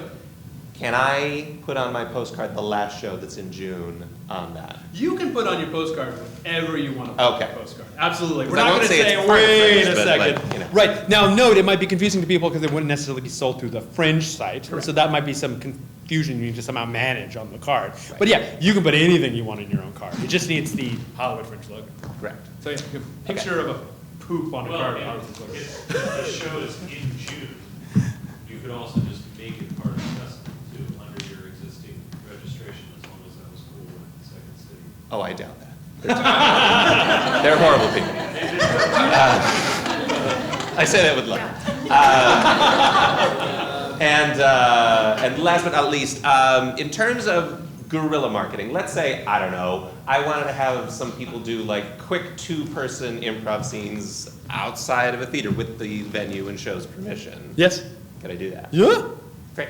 Yeah, so make sure you get the venue's, if it's outside a venue, make sure you get the venue's permission. Technically, the building owners own half of the sidewalk towards the building, and the public owns the rest. So yeah, you can do as you will there, assuming you have the property owner's permission. Great, fantastic. He mentioned the sponsored drinks program. You might have seen this. Every night at the bar, we have a sponsored drink from a show that's sort of branded after the show. So if you feel that your show lends itself to a certain type of drink, you could email Lois, L-O-I-S, at hollywoodfringe.org, or check out hollywoodfringe.org/blog. There's an article on it. And you could sponsor a drink. It's $100. We have staff mixologists that will help make your concoction taste good, but you can sort of give some suggestions of what you might want to taste. So what key liquor is involved and whatnot. We'll provide the liquor, so that's all set. We just need $100 so that we can go to the materials. Yes. Hi, Brian Newson. I'm doing Love Body Positive, the nude show. Whoa. I have a general comment for everybody based on talking to the producers. The URL at the bottom of your show profile, some people put HTTPS / and then like a Facebook site. Well, it doesn't go through unless you just delete the HTTPS and just put www.facebook.com. You're saying the social sharing thing on the profile. Oh, okay, I'll check it out. Yeah, because I had a problem. I set up a site on Facebook and it didn't go through, and then I eliminated HTTPS and just started with www.facebook.com/lovethebodypositive, and I was fine. Okay, that's great. Just a general. Oh, thank you, thank you, thank you. It's a bug report. Thank you. Yes, sir. Hey guys, I'm Mike Ostrowski, my first Fringe. Yay! I have a solo show called Groundwork that I'm doing. I've been doing it for a few years though, and I'm relatively new to LA. But I have a trailer for mine, a digital trailer. I noticed in the entry for your page on Fringe, there's a link to your page. Yes. And then at the bottom, there's a page for the website. Yes. Right? It's live, right? It's like, it looks like it's something clickable. Yes. Right? Is there another way? Is there a way to add another link? Yes. Do you know HTML? I don't. Okay, that's fine. Well, open bracket A, href equals URL. Okay. Okay. Sure. Yeah. Okay. It's the most easily. Email it to me and support. Yeah. It's true. It's the most easily Googleable thing ever. Is if you want to add a link to your site, if you go into your edit screen, it's a long description. You can add. It doesn't accept HTML. So you can create a mini web page using your description. So if you want to make some of your words linkable, you look up how to make a link in HTML. There will be 3 quadrillion like ways to teach you. You can also email support and they'll tell you. But the answer is yes. Those description fields, as the savvy amongst the Fringe have realized, does accept a raw HTML. So yeah, there you go. So it'd be possible to have, like, I have a site for my show, and then another link to the trailer. Oh yeah, sure. And you can also upload the trailer as one of your media again on the project as well, assuming it's on YouTube or Vimeo. All right, since we're running out of time, we're going to do something we haven't needed to do this year, which is the high-speed answering all the remainders of your questions. So if you still have a question, this is the lightning round. Raise your hand. We have 1, 2, 3, 4. 4 questions, so no cheaters. 1, 2, 3, 4. I'm going to go 1, 2, 3, 4. 1. Yeah, my mind works on a level just about stupid. And I was trying to put the discount code in on the price of the tickets. Yep. And it was like Klingon or something. I could not, when I put the discount amount in, it showed up as the ticket price. Could you explain in plain English how to do it? Number 1. And then number 2, I have the discount password. How do I get it to my customers? Okay, the first one, if you have a problem with a website using the website, I'd say email support@hollywoodfringe.org and they'll give you a 1, 2, 3, 4 how to do it. You can also check out the article on hollywoodfringe.org/learn called All About Ticketing. That's what that one's called, All About Ticketing. And there'll be steps on how to do it there as well. But I think what you're asking is actually, when you put in the discount code, it Yeah. says ticket price and Yeah. the code, right? What that means is just that that's the ticket price that will be charged when they put in that code. So it's not like an amount off, it's just the new ticket price to be used when Yes. they enter that. I did that, but then it appeared on my page as the ticket price for everybody. Huh. Email support. Yeah, email support. Email support. Email support, and they'll guide you through it. Check out that article, see if it opens up any doors, and if it doesn't, still email support. We'll get back to you. Got that, and then the password? The password, you just put it on your material. So if you're using the Emerson example, if you're blasting all your Emerson friends, you say use discount code Emerson to get cheaper sites. And when they're in the cart and they're checking out, there'll be a link that says apply discount code, and that'll apply the discount code for you. Thank you. You're welcome. 2. I couldn't find where to change the creators, like I lost Change the what? The producers' names. Okay. I had 3 and some of them left. Okay. I couldn't find a place to change that. If you go, okay, so here's your project page, and here are your pictures, and here's your title, and here's your description. Underneath that, your team, and there's a link there called Edit Team. So click Edit Team, make sure you're logged in, and you'll be able to delete, add, make other users admins on your project, set new primary producers, all that stuff you can do on that screen. So that should do for you. Quick addendum to that, is there a way to reorder them? No. Okay.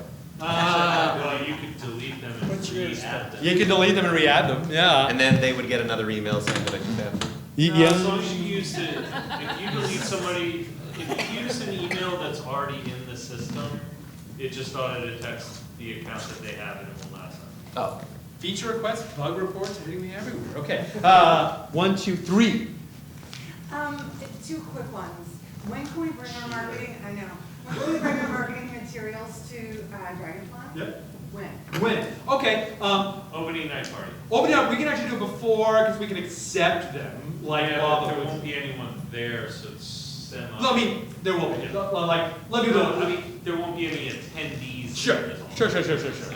I mean, opening night party, getting in and putting it's fine. You can also, we'll blast everyone and we'll say like, if you wanna, we're gonna be there during this time, feel free to drop off your materials. It'll be towards the end of the build out. So yeah, we'll let you know when it's time. And then the cheaty question, can you do a refund for somebody who like needs to change a date or? Yeah. So yeah, tell them that email support. We can do refunds. We'll publish our refund policy to you guys. Like a refund policy is basically, they want a refund here. Well, like it's basically, if they say we didn't shoot the show, we missed the show, they get a refund. If they want to change your performance, that's really easy. So they'll say, I can't go to Monday, I'm going to go to Wednesday. They email support, it's just a drop in. Okay, Wednesday, done. So yeah, that's you up. And number 4, last question. Yes. Gotta make it fast. My name's Emmett. I'm a first-time Fringer with my fiance Vanessa Espino. She's the writer of Delia. Awesome. Which has been really cool finding out all about it. It's a dark comedy, whimsical, based in the middle ground. So any Day of the Dead fans, that'll be something cool. Any what fans? Day of the Dead. Okay, good. So that'll be something cool. But the question that I had is there any way to market merchandise if we want to at the show or online?